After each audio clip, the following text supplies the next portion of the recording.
बिस्मिल्लाहिर्रहमानिर्रहीम। अस्सलाम वालेकुम स्टूडेंट्स। आज के इस वीडियो लेक्चर में जो हमने टॉपिक डिस्कस करना है उसका नाम है डाइवर्जेंस ऑफ ए वेक्टर, या उसे बाज़ हम अकेला डाइवर्जेंस भी कह देते हैं।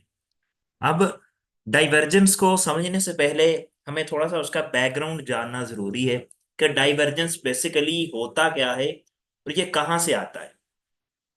तो सबसे पहले हम यूज करते हैं एक डेल ऑपरेटर। एक हमारे पास फंक्शन है, उसके बारे में थोड़ा सा पढ़ लेते हैं कि डेल ऑपरेटर हमारे पास क्या चीज है। Del operator usually denoted by the symbol, ये इन्वर्टेड ट्रायंगल के साथ इसे लिखा जाता है, विच इज कॉल्ड नेबुला। इसे क्या कहते हैं? नेबुला भी कहते हैं, लेकिन ज्यादातर इसे डेल ऑपरेटर ही कहते हैं। This can regarded as a vector whose components in the three principal direction of a Cartesian coordinate system are partial differentiation with respect to those three directions x, y, z और any other। इसमें कहता है कि ये basically एक vector है जिसकी तीन डायरेक्शंस होती हैं, जिसके कंपोनेंट्स कितने होते हैं? तीन होते हैं, तीन डिफरेंट डायरेक्शन में होते हैं। वो एक्स वाई जी में भी लिए जा सकते हैं और वो हमेशा पार्शियल डिफरेंशिएशन की फॉर्म में होगा, दूसरा नहीं होगा। अब देखते हैं इसका फार्मूला हमारे पास क्या आता है। The del operator can be expressed as del is equal to i unit vector. ये जो बोल्ड किया है इसका मतलब है ये वेक्टर है, partial by partial x plus j, partial by partial y plus k unit vector, partial by partial z. अब हमारे पास नेक्स्ट देखते हैं, ये जो डेल ऑपरेटर है बेसिकली ये इसकी कोई अपनी सिग्निफिकेंस नहीं होती। ये क्या होता है कि किसी दूसरे फंक्शन पे अप्लाई जब हम किसी चीज पे करते हैं, किसी फंक्शन पे करते हैं, तो उसमें से ये इंफॉर्मेशन एक्सट्रैक्ट करके, इंफॉर्मेशन निकाल के हमें देता है कि इसमें क्या इंफॉर्मेशन, क्या रिजल्ट इसका आ सकता है। तो ये डेल ऑपरेटर बेसिकली दो तरह के फंक्शन पे अप्लाई हो सकता है, या तो फंक्शन स्केलर हो या क्या हो, वेक्टर हो। अगर तो स्केलर पे अप्लाई होगा तो देन हमारे पास जो रिजल्ट आएगा वो आएगा ग्रेडियंट। वो क्या आएगा? ग्रेडियंट, जो कि हमने लास्ट टाइम पढ़ा भी था, डिटेल के साथ उसके बारे में पढ़ा था ग्रेडियंट क्या होता है। अब जब ये वेक्टर पे अप्लाई होता है, वेक्टर में दो तरह से अप्लाई हो सकता है, या डॉट प्रोडक्ट के जरिए या क्रॉस प्रोडक्ट के जरिए। जब डॉट प्रोडक्ट से वेक्टर पे अप्लाई होगा तो वो कहलाएगा डाइवर्जेंस। वो क्या कहलाएगा? डाइवर्जेंस। यहाँ पे जो एफ है, कैपिटल एफ, ये बेसिकली हमारे पास एक फंक्शन है, ये कोई फोर्स नहीं है, इसको फोर्स नहीं आपने समझना। ये एफ से मुराद है कोई भी एक फंक्शन है जो कि वेक्टर फंक्शन है। यहाँ पे जब ये क्रॉस प्रोडक्ट पे डेल ऑपरेटर अप्लाई होगा, ऑपरेट होगा, देन ये जो रिजल्ट देगा उसे कर्ल कहते हैं। ये हम इंशाल्लाह नेक्स्ट टॉपिक में डिस्कस करेंगे। अभी हम आज के टॉपिक में डाइवर्जेंस के बारे में डिस्कस करते हैं। तो स्टार्ट करते हैं। अब डाइवर्जेंस को समझने से पहले, जरा इसकी डेफिनेशन को समझने से पहले आपको फ्लक्स की डेफिनेशन को समझना जरूरी है, क्योंकि बेसिकली इसमें हम फ्लक्स आता है तो इसलिए फ्लक्स की डेफिनेशन को समझना जरूरी है। The flow of energy through a surface, यानी कि फ्लक्स क्या चीज है? किसी भी सरफेस में से एनर्जी का फ्लो, उसे हम क्या कहते हैं? फ्लक्स कहते हैं। सपोज करें हम एक पाइप है, एक पाइप में से पानी गुजर रहा है, तो वहां पर जो फ्लक्स होगा वो वाटर का फ्लक्स होगा। सिमिलरली हम एक दरवाजे से, आप कह लें कि यूनिवर्सिटी का जो गेट है उससे स्टूडेंट्स इंटर हो रहे हैं, इसका मतलब है ये स्टूडेंट का फ्लक्स है। सिमिलरली एक हमारे पास इलेक्ट्रिक फील्ड है, ठीक है, एक हमारे पास एक चार्ज है, उसमें से आप कह लें कि electric field of lines pass कर रही हैं, तो वो इलेक्ट्रिक फ्लक्स कहलाएगा। एक हमारे पास कोई भी चीज है जिसमें magnetic field of lines pass कर रही हैं, वो मैग्नेटिक फ्लक्स कहलाएगा। तो ये डिफरेंट तरह का फ्लक्स हो सकता है। फ्लक्स बेसिकली क्या है? किसी सरफेस में से एनर्जी का गुजर जाना, वो हमारे पास क्या कहलाता है? फ्लक्स कहलाता है। In electronics the term applies in any electrostatic field, any magnetic field, flux is called as lines. यानी कि फ्लक्स वहां पर मैग्नेटिक फील्ड में और इलेक्ट्रिक फील्ड में क्या है? फ्लक्स लाइंस है। इन अ प्लेन दैट कंटेन्स और इंटरसेक्ट इलेक्ट्रिक चार्ज पोज और मैग्नेटिक पोज। ये एक डायग्राम के जरिए फ्लक्स को समझाने की कोशिश की गई है। ये कि एक सरफेस है हमारे पास, ये जो रेड कलर है ये हमारे पास सरफेस का है, और इसमें से जो ग्रीन कलर की ये जो इलेक्ट्रिक फील्ड ऑफ लाइंस है ये क्रॉस कर रही हैं। तो जितनी ज्यादा लाइंस क्रॉस करेंगी तो उतना ही ज्यादा इस बॉडी का क्या होगा? फ्लक्स होगा। सिमिलरली देखें, ये मैग्नेटिक मैग्नेट है एक हमारे पास, इसमें नॉर्थ पोल है और साउथ पोल है, तो इसमें से भी ये जो लाइंस निकल रही हैं ये basically magnetic field of lines है, और ये कहलाएगा मैग्नेटिक फ्लक्स कहलाएगा। तो अब डाइवर्जेंस के बारे में जान लेते हैं। What is the divergence? Maihar the flux density, divergence basically simple उसकी डेफिनेशन क्या है, मैयर द फ्लक्स डेंसिटी। तो फ्लक्स इसलिए पढ़ा था क्योंकि यहाँ पे फ्लक्स का जिक्र आएगा। तो लेकिन हम डेंसिटी के बारे में भी थोड़ा सा जान लेते हैं। डेंसिटी बेसिकली होती है मैस पर यूनिट वॉल्यूम। डेंसिटी क्या चीज है, मैस पर यूनिट वॉल्यूम। तो डेंसिटी अब हमारे पास है ये यहाँ पर मैस पर यूनिट वॉल्यूम, यहाँ पर है फ्लक्स डेंसिटी। तो फ्लक्स डेंसिटी बेसिकली क्या होगा, फ्लक्स पर यूनिट वॉल्यूम। फ्लक्स डेंसिटी क्या होगा, फ्लक्स पर यूनिट वॉल्यूम, वो हमारे पास कहलाएगा फ्लक्स डेंसिटी। सिमिलरली अगर सरफेस डेंसिटी का जिक्र हो कहीं तो सरफेस पर यूनिट वॉल्यूम हो जाएगा। इसी तरह चार्ज डेंसिटी का जिक्र हो तो वो चार्ज पर यूनिट वॉल्यूम। लेकिन यहाँ पर है फ्लक्स डेंसिटी, तो यहाँ पर क्या होगा, फ्लक्स पर यूनिट वॉल्यूम। ये हमारे पास है डाइवर्जेंस, यानी कि इसको मैयर कर देना, वो हमारे पास डाइवर्जेंस कहलाता है।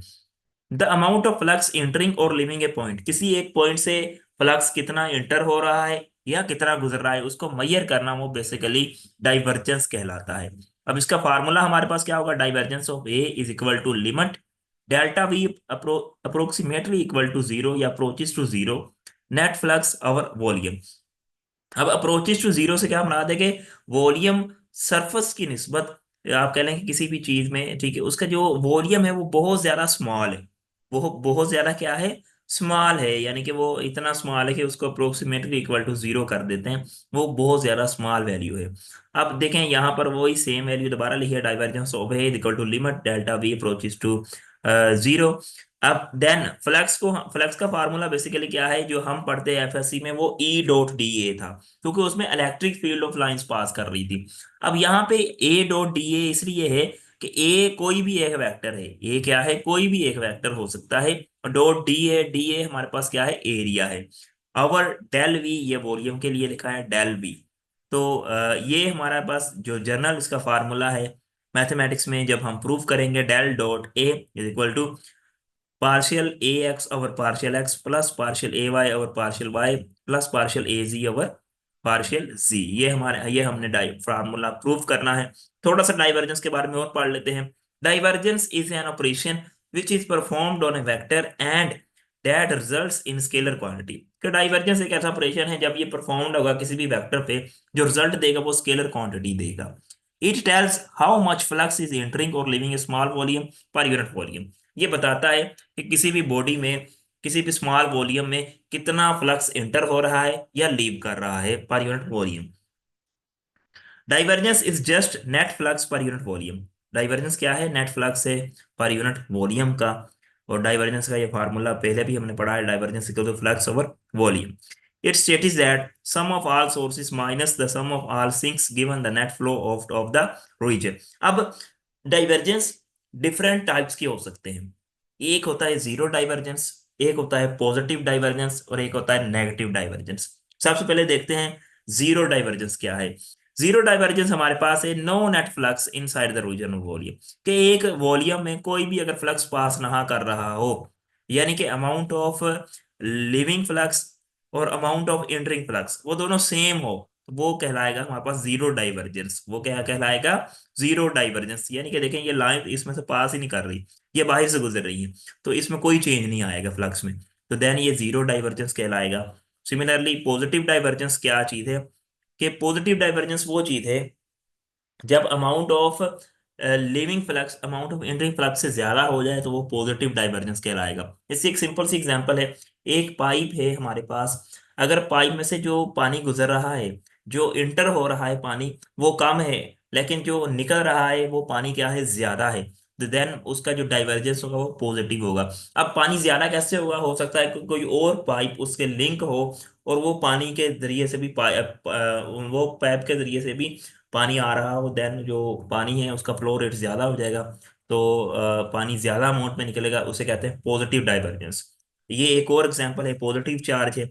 पॉजिटिव चार्ज में आपको पता है electric field of lines away की तरफ जाती हैं, तो जिसमें डाइवर्ज हो रही हो लाइंस, क्या हो रही हो, डाइवर्ज, बिखर रही हो, तो वो हमारे पास क्या कहलाएगा, पॉजिटिव डाइवर्जेंस कहलाएगा। Divergence of a vector is positive if vector diverge और spread out from the given point. Similarly negative क्या चीज है, divergence of vector field is called negative if vector converge. Converge का मतलब है एक जगह पे इकट्ठे होना, इकट्ठा हो जाना, तो that given at a point, तो वो क्या कहलाएगा, नेगेटिव डाइवर्जेंस कहलाएगा। अब जरा देखते हैं इसका मैथमेटिकल प्रूफ करते हैं। मैथमेटिकल प्रूफ करना है कि डाइवर्जेंस ऑफ ए बेसिकली हमारे बराबर है वो किसके, partial a x over partial x plus partial a y over partial y plus partial a z over partial z. तो उसके लिए हम क्या करते हैं, एक वॉल्यूम लेते हैं, एक सरफेस बेसिकली ये हमारे पास एक सरफेस है, उसके अंदर एक ये वॉल्यूम है। यहाँ पर वॉल्यूम काफी बड़ा बनाया है, लेकिन ये वॉल्यूम आप सपोज करें कि ये बहुत छोटा सा वॉल्यूम है। ये क्या है, बहुत छोटा सा वॉल्यूम है, लेकिन ये आपको समझाने के लिए बड़ा बनाया गया है। अब ये जो हमारे पास वॉल्यूम है, ये हमारे पास आप कह रहे हैं कि इलेक्ट्रिक फ्लक्स या ये पास हो रहा है, ये क्या हो रहा है, इलेक्ट्रिक फ्लक्स क्या हो रहा है, यानी कि नंबर ऑफ लाइंस पास कर रही हैं। तो जितनी नंबर ऑफ लाइन इस बॉडी पे से पास करेंगी वो इलेक्ट्रिक फ्लक्स कहलाएगा। वो नेट फ्लक्स हमने कैलकुलेट करना है। यानी कि ये बेसिकली थ्री डिमेंशनल है, यहाँ पर टू डिमेंशनल ही हम बना सकते हैं। ये टू डिमेंशनल इसलिए बनाया है, ये बेसिकली थ्री डिमेंशनल है। तो अब इसमें एक्स एक्सिस भी है, वाई भी है और जी भी है। तो तीनों में हम फ्लक्स की वैल्यू को कैलकुलेट कर लेंगे, फिर इनको ऐड अप कर लेंगे तो हमारे पास टोटल फ्लक्स आ जाएगा। ये हमारा प्रूफ हो जाएगा। देखते हैं, सबसे पहले देखते हैं हम एक्स एक्सिस में जो फ्लक्स होगा उसको कैलकुलेट करते हैं। वो बेसिकली इक्वल होगा फाइव, यानी कि जो हमारे पास five one minus five two. Five one क्या चीज़ है, फाइव टू क्या चीज़ है, उसको भी जरा देख लेते हैं। जब बॉडी एक्स एक्सिस में जाएगी, ये देखेंगे ये जो दो सर्फेसिस हैं, एक ये वाली सर्फेस और एक ये वाली सर्फेस, इसको हमने ड्रा कर लिया इधर। अब देखें ये फ्लक्स इधर पास हो रहा है, इस तरफ पॉजिटिव एक्स एक्सिस है, इस तरफ क्या है, नेगेटिव एक्स एक्सिस है। इसकी टोटल लेंथ है डेल एक्स, इसको हाफ कर लिया मिड पॉइंट से, तो del x by two, del x by two, ये हमारे पास टोटल लेंथ होगी इसकी। तो अब हमने इसमें फ्लक्स को वैल्यू को क्या करना है, कैलकुलेट करना है। तो फ्लक्स की वैल्यू बेसिकली हमारा किसके बराबर होती है, देखें फाइव वन की जो हमारे पास वैल्यू आएगी वो आएगी a x plus partial a x by partial x del x by two del y del c. अच्छा ये क्या चीज है, जरा देखते हैं इसे। ये आया कैसे, इसको भी जरा समझते हैं। देखिए हमने कहा था फाई बराबर होता है E dot d a, basically E इसमें वेक्टर था और डी ए एरिया था, या ए डॉट डी ए हमने यहाँ पे कहा है। तो ए इसमें वेक्टर है और जो डी ए है वो एरिया है। अब ये डेल बाय डेल जी, ये हमारे पास एरिया आ गया जो एक्स एक्सिस में है। ये वो एरिया है जो क्या है, एक्स एक्सिस में मौजूद है। अब ये वाली, ये उस वेक्टर की जगह पे आई सारी टर्म, ये क्या आई, उस वेक्टर की जगह पे आई सारी टर्म। ए एक्स तो वो वेक्टर था जिस तरफ वो जा रहा था, लाइंस जा रही थी। जबकि ये प्लस का साइन लगाकर ये वाली जो हमारे पास टर्म आई है, ये वाली जो हमारे पास टर्म आई है प्लस का साइन लगाकर, वो क्या चीज है, वो बेसिकली उसमें बताना है कि इतना फ्लक्स उसमें से क्या हो रहा है, ज्यादा हो रहा है। उस लाइन में इतना फ्लक्स क्या हो रहा है, इंक्रीज कर रहा है, बढ़ रहा है। जब बॉडी में कोई भी चीज इंक्रीज कर रही हो तो प्लस का साइन आएगा, और इतना फ्लक्स उसमें से बढ़ रहा है। देखिए इतना फ्लक्स क्या हो रहा है, ज्यादा हो रहा है।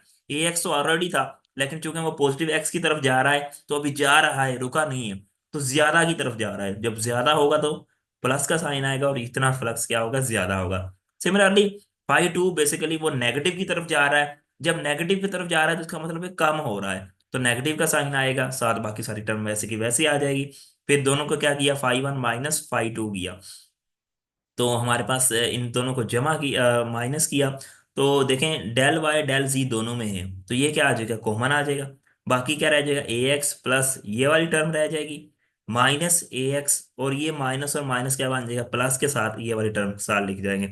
अब माइनस ए एक्स प्लस ए एक्स के साथ कैंसिल आउट, और ये वाली टर्म और ये वाली टर्म दोनों सेम है, तो इसको टू लिख सकते हैं। जैसे एक्स प्लस एक्स को टू एक्स लिख सकते हैं, वैसे ये वाली टर्म को टू के साथ लिख दिया, बाकी सारी टर्म वैसे ही। अब ये वाला टू टू के साथ कैंसिल आउट हो जाएगा। इधर क्या रह जाएगा, partial a x over partial x, del x सिर्फ अकेला रह जाएगा, और del y del c already है, तो ये हमारे पास एक्स एक्सिस में जो हमारे पास फ्लक्स है वो आ जाएगा। सिमिलरली वाई और जी का हम मालूम कर सकते हैं इसी मेथड से। अब देखें इसमें सिर्फ आपने क्या करना है, एक्स की जगह पे वाई लगा देना है, जहां जहां पर एक्स है वहां पर लगा देना है, सिर्फ इस एरिया वाले को छोड़ के, डेल एक्स डेल वाई जी को छोड़ के आपने इसकी जगह पे एक्स वाई जी लगा देना है, ठीक है। अब देखें वाई के साथ क्या आ गया, पार्शियल ए एक्स था, यहाँ पे पार्शियल ए वाई आ गया और पार्शियल वाई आ गया, बाकी सारी टर्म वैसी। जी वाले के साथ पार्शियल ए जी और पार्शियल जी, बाकी सारी टर्म वैसे। तो ये तीनों एक्सिस में हमने फ्लक्स को कैलकुलेट कर लिया। अब हमने तीनों को क्या कर देना है, ऐड अप कर देना है। जैसे ही हम ऐड करेंगे हमारे पास टोटल फ्लक्स आ जाएगा। देखें तीनों को हमने ऐड किया, ये तीनों की वैल्यूज लिखी। अब देखें del x del y del z तीनों में कॉमन है, तो ये तीनों में है तो ये कॉमन आ जाएगा। बाकी पीछे क्या रह गया, पार्शियल ए एक्स और partial x plus partial a Y और partial y plus partial a जी और पार्शियल जी। अब ये जो चीज है ना, length multiply by width multiply by height, ये वॉल्यूम कहलाता है। अगर तो हो ना डेल वाई डेल जी अकेला, तो ये क्या है, एरिया। ये क्या है, एरिया। अब ये तीनों चीजें हैं तो ये क्या कहलाएगा, वॉल्यूम कहलाएगा। तो इसकी जगह पे डेल वी आ जाएगा, बाकी सारी टर्म वैसे के वैसे। अब डेल वी जब इधर आके, ये हमारे पास टोटल फ्लक्स है या नेट फ्लक्स जिसे भी हम कहते हैं, और ये वॉल्यूम इधर आके क्या हो जाएगा, डिवाइड हो जाएगा। और ये लिमिट के साथ लिख देंगे, लिमिट, क्योंकि जब भी वॉल्यूम हमने डिवाइड करना है तो ये लिमिट के साथ लिखना है। तो अब ये वाली टर्म हमने पहले पढ़ी थी कि ये डाइवर्जेंस ऑफ ए के बराबर है। ये किसके बराबर है, डाइवर्जेंस ऑफ ए। तो ये डाइवर्जेंस ऑफ ए ये इस चीज के बराबर आ गया। अब यही हमने क्या करना था, प्रूव करना था। तो आपका कोई भी क्वेश्चन हो तो आप कमेंट्स में ज़रूर पूछिएगा, इंशाल्लाह उसको जवाब दिया जाएगा। जो भी आपका क्वेश्चन हो, कंसेप्ट क्लियर ना हो, देन आप पूछ सकते हैं। मिलते हैं नेक्स्ट लेक्चर में, तब तक दुआओं में याद रखिएगा। अल्लाह हाफिज़।